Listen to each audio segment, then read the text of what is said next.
এমন হাজারো মানুষ এখনই অন্ধকার কবরে শুয়ে আছে, যারা বাইসা থাকতে 5 মিনিট তো দূর, 5 সেকেন্ড অন্ধকারে থাকতেও ভয় পাইতো।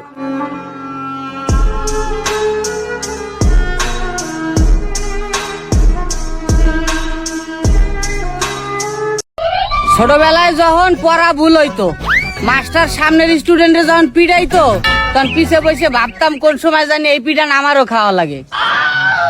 জানাজা দেওয়ার সময় মানুষ এটা ভাবে না কে? সফল হওয়ার আগে কেউ ব্যর্থতার গল্প শুনতে চায় না। শূন্য পকেটে নিজের আপন মানুষগুলাই পাশে থাকে না, আর তুমি ভাবছো তোমার পকেট ভর্তি টাকা আছে, পরিচয়ের জন্য উচ্চ বংশ আছে, তাই কবর তোমারে আপন করে আনিব। আরে ভাই, পকেট ভর্তি কলম থাকা সত্ত্বেও যদি পরীক্ষার খাতায় খালি রেখে আসো, তাহলে বলো শিক্ষক তোমারে কেমনে নাম্বার দিব?